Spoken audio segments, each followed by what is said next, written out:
자, 사회복지 행정론 이번 시간엔 특강으로 진행을 하려고 합니다. 특강의 주제는 이타주의와 협력인데요. 사실 실천 쪽이던 정책이나 행정 쪽이던 과목에 관계없이 그 사회복지학 과정에서 처음 만나는 과목에서 학생들을 대개 이 주제를 초반에 다룹니다. 그 1학년이던 2학년이던 하여간 처음 만날 때 여러분들하고 지금 처음 만나고 있잖아요. 그래서 사회복지와 직접적으로 관련되지 않지만 이 주제를 처음 만나는 과목이기 때문에 여러분들 학년과 처음 만나는 과목이기 때문에 이 주제를 다루려고 하는 건데요. 사회복지가 존재하는 이유는 클라이언트를 돕기 위해서입니다.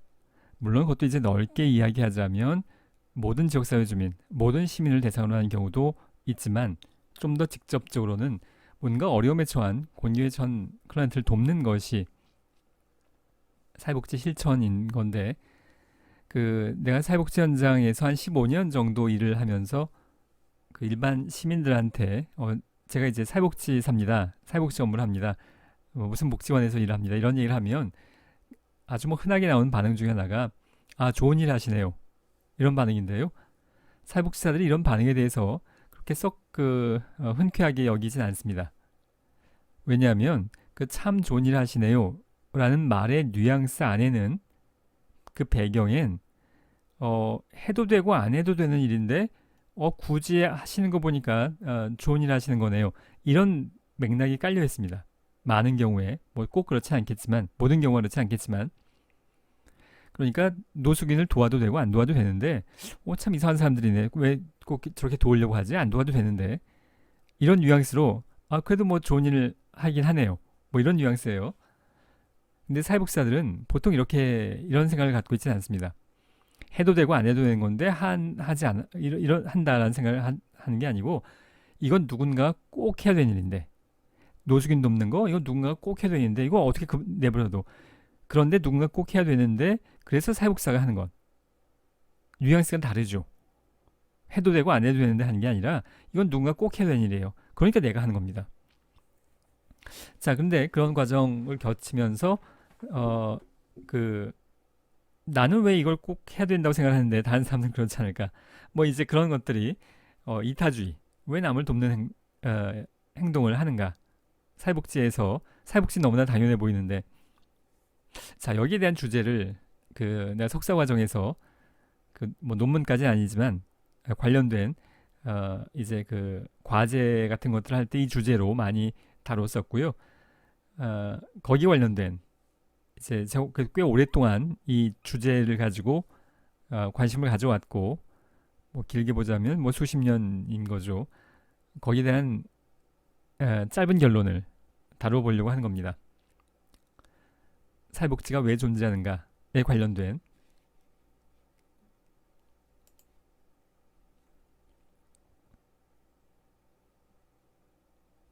자, 그 전에 한 가지 더 얘기하자면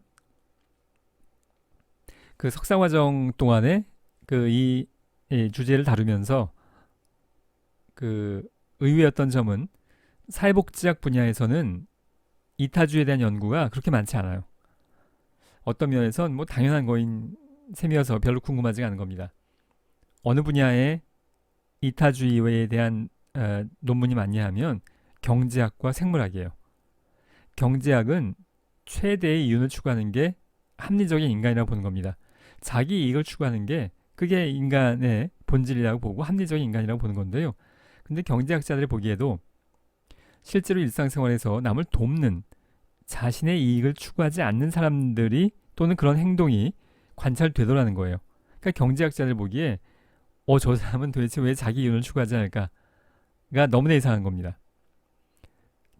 생물학자들도 마찬가지인데요. 적자생존, 자연계에서 경쟁을 통해서 살아남는 것을 추구하는 건데 근데 어떤 사람들은 남을 돕고 손해나는 일을 하더라는 겁니다.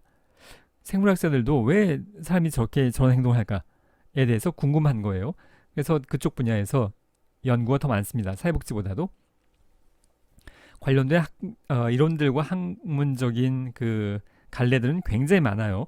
근데 그걸 물론 다 다룰 수는 없겠고 여기에서 내가 가장 동의하고 있고 동의 수준이 높은 진화생물학 쪽 관점을 다루려고 합니다. 자, 이번 시간엔 글자는 그렇게 많이 나오진 않습니다. 전에는 몇 년 전엔 이건 여러 가지 학설까지 했었는데 그 중요한 것만 나머진 좀 생략을 하고 중요한 것만 다루려고 합니다. 자, 이타주의 이론 이번 시간에 할 방향은 진화 심리학적 관점입니다. 기본적으로 진화가 들어왔으니까 자, 펜을 좀 열고요. 기본적으로 진화가 들어왔으니까 찰스 다윈의 진화론의 그 진화론이에요. 찰스 다윈의 진화론에 의하면 자연 선택은 개인의 생존과 번식을 향상시키는 유전자를 선호한다고 하고 있고요. 또 생존을 돕고 자손을 생산할 가능성을 증가시키는 유전자는 세대에서 세대로 걸쳐서 전달될 가능성을 높입니다. 다윈의 진화론도 물론 학문체계로서 그 상당히 복잡합니다만 키워드는 사실 굉장히 심플해요. 생존과 번식의 키워드예요. 생존과 번식이 유리하면 그 유전자는 다음 세대, 그 다음 세대로 이어지는 거고 생존과 번식에 불리하면 다음 세대로 전달이 안 되고 그 유전자는 도태되는 거고 그러면 생존과 번식에 불리한 유전자는 점점 더 안 남게 되는 거죠. 다음 세대로 전달이 안 되니까. 자, 딱 그거예요. 사실은 찰스 다윈은 1859년도니까 사실 유전자에 대해서는 아직 전혀 모를 때입니다. 유전자의 개념 없이 관찰되는 자연 현상을 보고 만들어낸 이론인데요. 한 가지 여기서 좀 미리 이야기하려고 하는 건 여러분들이 진화론에 대해서 어떤 종교적인 이유로 거부감을 가지는 학생들도 있을 수 있겠는데요. 자, 우선 종교적인 관점에서 다루고자 하는 것은 물론 아니고요. 현대과학의 입장에서 진화론은 이미 아주 확고부동한 과학의 영역이에요. 마치 천동설과 지동설이 바뀐 것과 마찬가지입니다. 다만 이것이 과거에 대한 내용이기 때문에 600만 년 인간의 유전자가 인간이 독립된 종으로 자리 잡은 것이 이제 600만 년 전이라고 하는데요. 그 600만 년의 과거를 우리가 정확하게 거슬러 올라갈 수가 없어서 그렇지 눈에 보이지 않기 때문에. 그런데 이 진화론은 지금 거의 천동설이 지동설로 바뀔 때 이미 지동설인 것처럼 아주 확고부동하게 과학의 영역입니다. 거기에 대해서는 더 자세히 말씀드리지 않겠고요. 자기가 이 진화론은 과학으로서의 영역으로 이야기하는 겁니다. 자, 그런데 에드워드 윌슨이라는 학자가 1975년도 학자들의 의견에 따르면 이 정도면 최근에 속하는 셈이죠. 진화생물학자는 진화론의 원리를 사용해서 이타주의 같은 사회적 행동을 지금 우리가 관심 가지고 있는 사회복지에서 관심을 가지고 있는 이 사회 이타주의 왜 남을 돕는 행동을 하는가 여기에 대해서 진화생물학적 관점으로 설명을 했어요. 자, 즉 이타적 행동은 그 이타적 행동을 수행한 개인의 진화론의 키워드 생존과 번식. 자, 이거 안 나왔으면 좋겠는데 왜 자꾸 나오지? 자, 이거 이상하네. 지난 학기 이러지 않았던 것 같은데 동그라미가 안 그려집니다. 뭐죠? 메뉴 버튼이 나오는 바람에 자, 번식에 동그라미 치려고 했는데 자,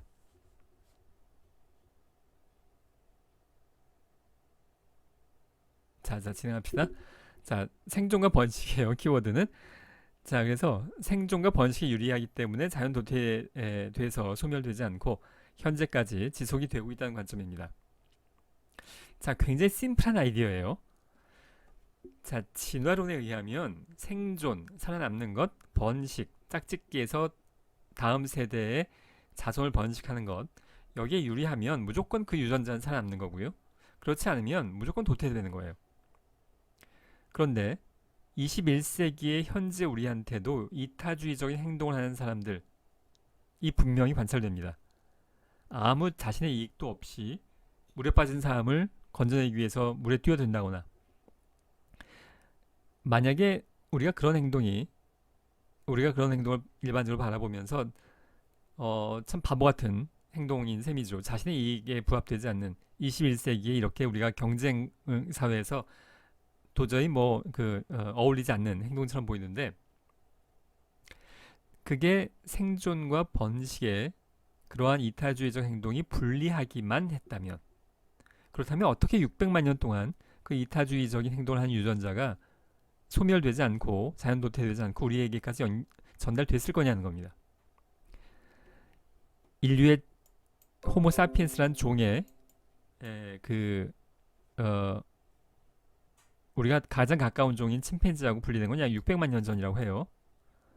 그러면 이 600만 년 동안 이 중에 이타주의적인 행동을 하는 사람과 이타주의적인 유전자가 누군가를 가지고 있었다면 생존과 번식이 유리하지 않았을 수도 있겠죠. 그것이 사회통념인데, 그렇다면 그 유전자가 당연히 중간에 점점 소멸돼서 우리한테 현재예요. 우리한테 남아있지 않아야 된다고 보는 게 합리적일 수 있습니다. 그런데 현재 우리 21세기의 인류에게도 남을 돕는 행동이 강력하게 남아있어요. 그렇다는 얘기는 이 600만 년의 진화 과정 속에서 그 이타주의적 행동이 생존과 번식에 뭔가 유리한 측면이 있었을 거라는 가정이 가능합니다. 그게 에드워드 윌슨이 진화생물학자로서 사회생물학이라고도 하는데, 사회생물학이라는 분야를 만들어내게 된 근본적인 아이디어예요. 이건 굉장히 합리적이라고 생각합니다. 생존과 번식에 뭔가 유리한 측면이 있었을 거라는 거예요. 자, 그게 이번 시간의 주제인데요. 자, 마우스를 좀 바꾸고요.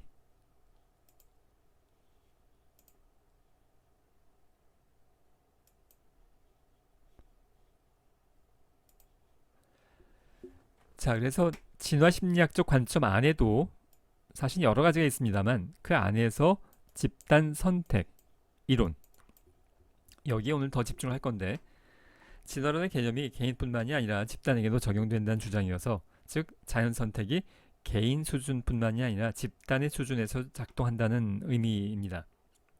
우리가 보통 그 생존과 번식을 개별 개체 차원으로 생각할 때가 많아요. 그런데 자연계에는 집단 생활을 하는 종도 있고 단독 생활하는 종도 있어요. 집단 생활을 하는 종의 경우엔 우리가 좀 관점을 다르게 봐야 된다는 겁니다. 생존과 번식에 유리하면 유전자가 전달되고, 생존과 번식에 불리하면 도태되고, 그 관점을 개인에게만 두지 말고 집단에게도 적용을 하는데, 우리가 자연계에서 보면 집단 생활하는 종이 있고요, 단독 생활하는 종도 있어요. 자, 집단 생활하는 종, 아프리카의 그 얼룩말 떼를 지어 다니잖아요. 한 마리 한 마리 살지 않고 굉장히 많아요. 사실은 무리지어서 살아가는 종이 물소도 그렇고요. 코끼리도 한 마리가 다니진 않죠. 이제 여러 마리가 같이 다니게 되는 건데요. 거기에 비해서 우리가 그래서 집단 생활하는 것들이 오히려 더 익숙하기도 한데, 그렇지 않고 단독 생활하는 종들도 있습니다. 예를 들어서 호랑이는 혼자 살아요. 단독 생활합니다. 여러분이 전래동화에 보면 호랑이가 떼를 지어 나타나지 않습니다. 한 마리가 나오죠.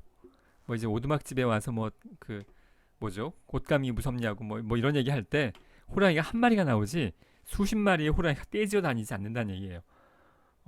전래동안 호랑이가 나오면 한 마리가 나와요, 되게. 그렇지 않고 집단 생활하는 종들은 수십 마리를 무리지어 다닙니다.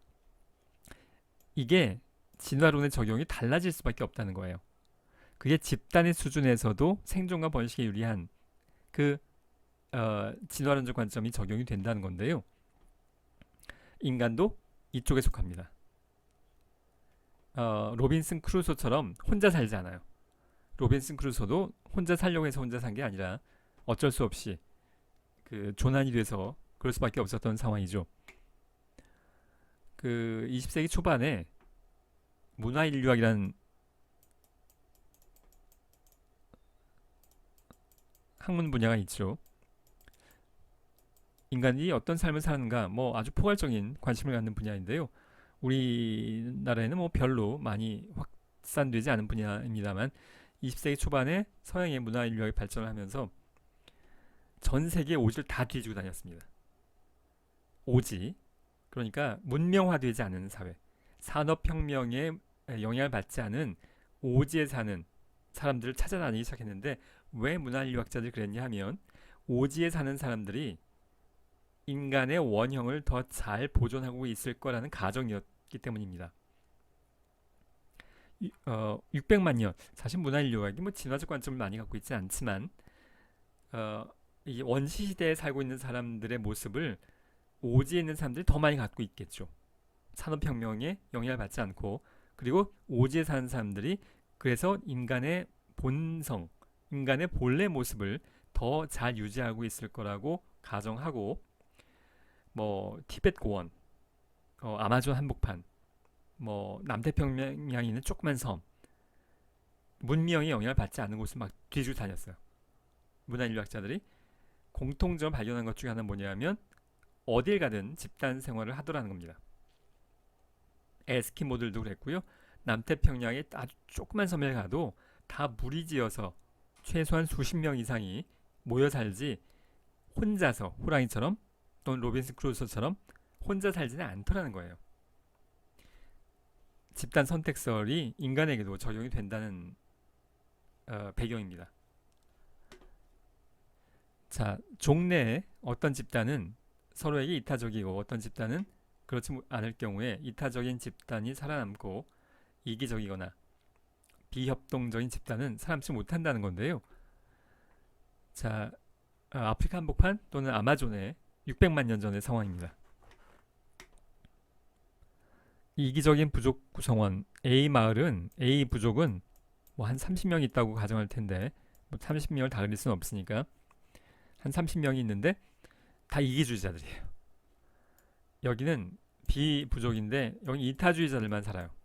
여기 이기주의자들이 살고 600만 년 전이에요. 자, 과연 누가 더 생존과 번식에 유리해서 누가 더 진화적으로 성공했을 거냐에 대한 아이디어인 건데요.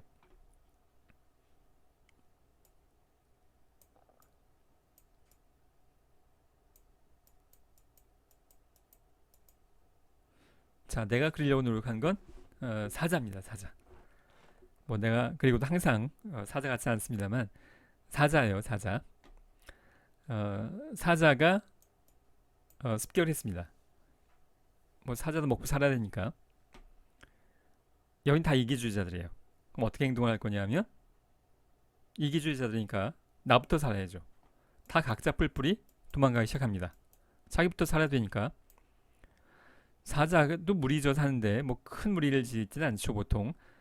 그래도 사자가 이 30명이라면 30명을 다 몰살해서 다 잡아먹진 않아요. 그냥 배가 부르면 사냥을 멈추죠. 그래서 30명을 다 잡아먹지 않기 때문에 빨리 뛰면 살아요. 지금 여러 명이 있는데 이게 경쟁의 의미죠. 경쟁에서 뒤처지면 잡아먹히고요. 빨리 뛰면 살아남아요. 자, 이게 우리의 21세기에 우리가 인간과 사회를 바라보는 관점에 더 부합해 보이죠. 자, 똑같이 사자가 이타주의적 마을에, 이타주의자들이 사는 마을에 습격을 했습니다. 자, 이타주의자들이 나 살자고 도망가지 않고 노인이나 어린이 같은 약자는 가운데에 두고 젊은 이들이 삥 둘러서서 창도 들고 횃불도 들고 하면서 함께 막아냈어요. 자, 그렇다면 여기에는 한 명도 죽지 않을 수 있습니다. 잡아먹히지 않을 수 있어요. 그리고 이렇게 준비할 시간도 없이 갑자기 습격을 당했습니다. 그래서 어떤 청년 한 명이 이 사자와 맞서서 지금 나머지 사람들이 안전하게 이동할 수 있도록 맞서서 싸울지도 모릅니다. 이건 이제 이타주의적인 것에서 더 올라가서 자기 희생적인 행동이라고 볼 수 있겠는데요. 아주 바보 같은 행동이죠. 자신의 이익에 부합하지 않는 행동을 하면서 목숨을 버리면서 남을 위한 행동을 해요. 자, 근데 진화적 관점에서 유전자의 관점으로 보자면 이 사람은 지금 손해보는 행동만 한 것은 아니라고 볼 수도 있어요. 그게 무슨 말이냐면 유전자의 관점이란 말이죠. 우리 유전자의 관점은 개인이나 집단보다도 가장 중요한 건 유전자의 관점인 건데 유전자를 누가 많이 남기느냐. 이 청년의 유전자를 이 부족 구성원이 함께 나눠 가지고 있다는 얘기입니다. 대개 시족사회예요. 600만 년 전에 부족이라는 건 혈연 관계일 가능성이 높죠. 근데 이 청년의 유전자의 일부가 이 사람들이 나눠 가지고 있다는 얘기입니다. 조금씩. 그리고 이 사람들이 죽지 않고 그 유전자를 후대에 전달할 수 있다면 이 사람의 유전자까지 함께 전달되는 거죠. 당장은 쓸데없는 바보 같은 행동을 하고 헛되게 자신의 목숨을 버린 것처럼 보이지만 유전적으로 보자면 그렇지 않다는 얘기입니다.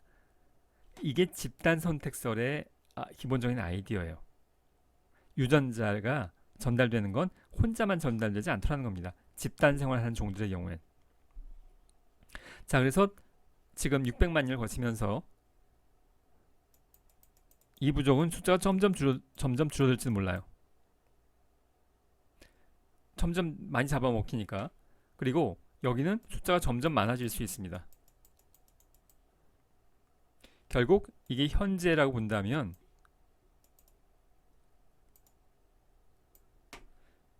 우리의 조상은 이쪽 가능성도 있습니다. 물론 좀 내가 미래에 이야기한 것일 수 있지만 우리가 인간이 천사라는 얘기를 하는 게 아니에요. 인간은 생물 종의 하나로서 당연히 자신의 생존과 번식 그리고 자신의 이익이 우선입니다.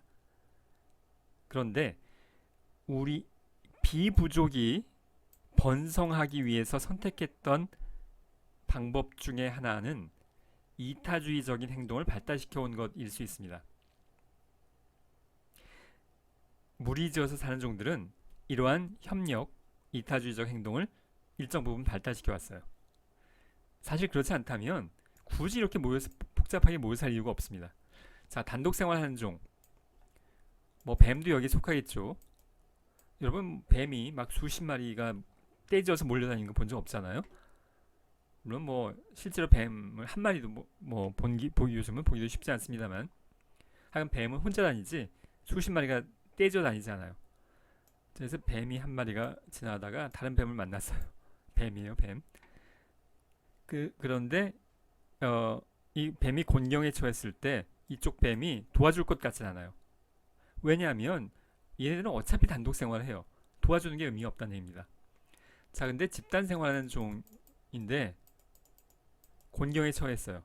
근데 이 곤경에 처한 사람이든 얼룩말이든 집단 생활하는 종에서 도움을 주면 어차피 같은 집단 생활을 하기 때문에 이 사람의 유전자나 함께 공유하고 있다는 얘기입니다. 일정 정도는. 그리고 이 집단 전체가 번성할 수 있다면 돕는 게 정말로 순수하게 돕는 것이라는 의미보단 내 자신의 이익을 추구하는 방법 중에 하나가 남을 돕는 거예요. 집단 생활하는 종의 특성이라는 겁니다. 인간도 집단 생활을 해왔고요.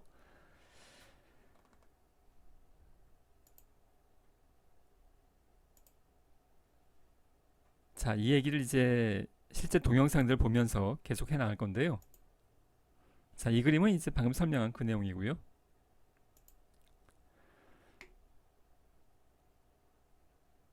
자, 원래 사실 이게 1시간을 쭉 이어서 하는데 매 학기마다 학교에서 요구하는 기준이 달라져서 이번 학기는 또 30분씩으로 꼭 해야 되는 것 같지는 않긴 하지만 웬만하면 30분 단위로 좀 끊어서 해보려고 합니다. 그래서 원래는 통으로 쭉 가던 강의인데 이번에는 좀 잘라보려고 해요. 그래서 이거 하나만 보고 일단 첫 번, 그러니까 이제 이 시간은 마무리하려고 하는데, 자, 동영상을 보겠습니다, 이제. Wait under the blazing sun, eating and drinking nothing. 자, 이게 누구냐 하면, 자, 여러분 좋아하는 미어캣입니다. 특히 여학생들이 많이 좋아하죠. 근데 이 미어캣들이 원래 땅에서 사는 애들이잖아요. 그래서 이제 뭐 적이 오나 안 오나, 포식자가 오나 안 오나, 이렇게 이게 이제 두 발로 서서 보는 행동들이 귀여운 건데요. 근데 얘가 지금 나무 위에 올라가 있습니다. 원래 나무에서 사는 애들이 아니잖아요, 얘가. 근데 나무 위에 올라가서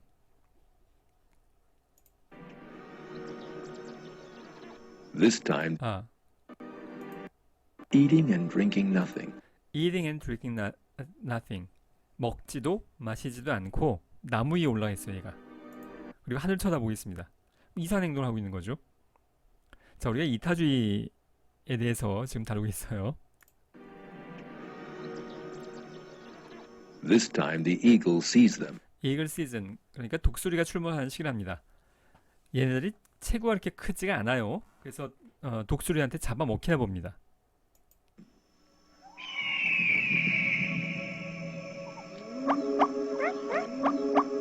The sentry sounds the alarm to the others. Sounds the alarm to the others. 다른 애들한테 경고음을 울린다는 겁니다. 얘가 지금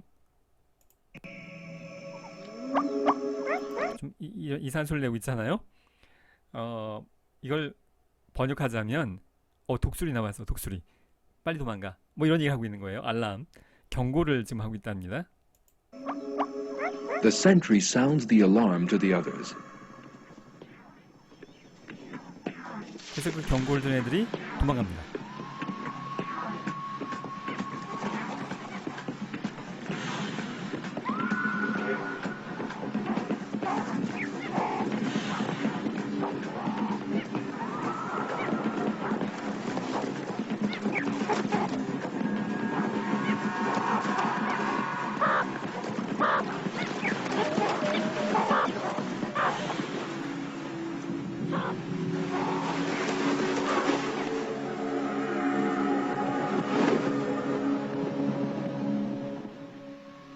Cooperation and solidarity save the meerkats' lives.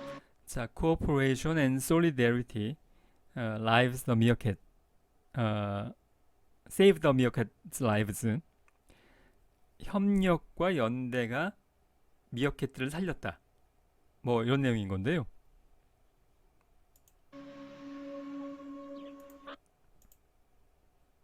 The eagle sees them.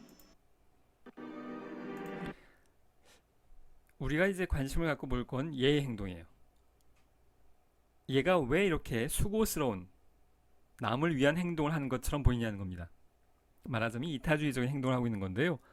얘가 굳이 이렇게 먹지도 마시지도 않고 고생을 할 이유도 없습니다. 꼭 뭐 누가 시킨 건 아닌 것 같아요. 강제로 시킨 것도 아닌 것 같고. 그런데 나무 위에 올라가서 망을 보고 있어요. 다른 애들을 도망갈 수 있도록 하기 위해서. 근데 독수리 입장에서 보면 얘를 처음 발견할 겁니다. 나무 위에 올라가 있고요. 높이 올라와 있고 거기다 경고음까지 이상한 소리까지 막 내고 있어요. 그러면 독수리 입장에선 얘가 제일 먼저 눈에 띄겠죠.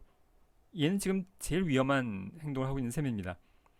독수리 보고 보는 것까진 나무 위에 올라가서 할 수 있겠는데 이기주의자 미어캣이라면 빨리 도망가야죠. 나부터 살아야 되니까. 근데 나부터 살아야지 하고 도망가지 않고 다른 그 미어캣들에게 경고를 하면서 내가 따라 할 수는 없는데 그 소리를 그 소리를 내면서 경고를 내면서 나무 위에 올라가 있는 거예요. 먹지도 마시지도 않고 바보 같은 행동이죠. 남을 위해서 고생을 지금 막 하고 있는 겁니다. 21세기에 우리가 갖고 있는 경쟁, 자신의 이익을 우선하는 경쟁의 관점에서 보자면 바보 같은 행동을 하고 있는 거예요. 그런데 지금 마지막 그 나레이션에서도 이야기했듯이 cooperation and solidarity saves the meerkat's lives. 지금 이렇게 이타주의적인 행동을 하는 미어캣을 통해서, 이타주의자 미어캣을 통해서 무리 전체가 살게 됐다는 거예요. 자, 이기주의자 미어캣이 있어요. 여기 이타주의자 미어캣이 있어요. 600만 년 전 미어캣의 이 종의 역사는 내가 잘 모르겠습니다만 이거 아마 연구 안 됐을 거예요. 사람처럼 똑같이 600만 년 전이라고 가정해 보겠습니다. 600만 년 전에 이기주의자들이 모인 미어캣이 있었고요. 이타주의자 미어캣이 모인 미어캣 무리가 있었어요. 지금 현재 누가 더 많이 살아남았을 거냐는 겁니다. 집단 선택설의 아이디어는 여기가 생존과 번식에 유리했다는 거예요.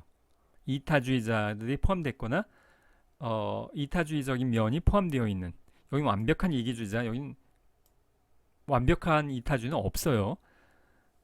생물 현실에 우리 자연 현상에 완벽한 천사 같은 이타주의는 없는 게 전제입니다. 그런데 이 중에 일부가 있거나 또는 모두 다 중에서 일부가 이타주의적이거나, 여기는 완벽하게 이기주의자들이에요. 여기엔 이타주의자가 포함되어 있거나 모두 다 중에 어떤 본성 중에 일부가 이타주의가 포함되어 있으면 과연 600만 년 동안 누가 생존과 번식에 유리했을 거냐 하면 여기는 오히려 점점 더 줄고 여기가 더 번성했을 수 있다는 겁니다.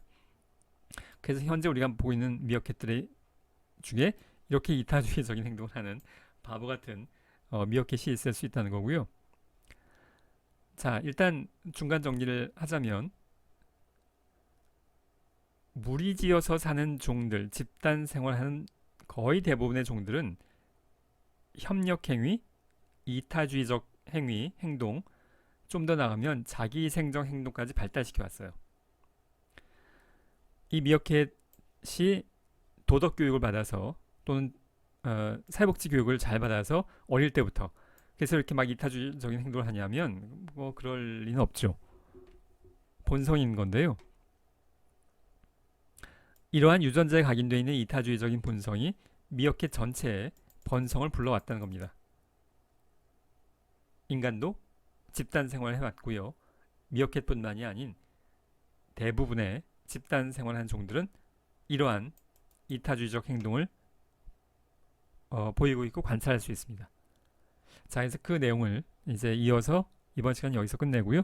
계속 이어서 보려고 합니다. 자, 이렇게 빨간 점이 나오면 마지막 화면입니다. 되게. 자, 이번 시간 여기까지 하고 이어서 다음 시간 하겠습니다.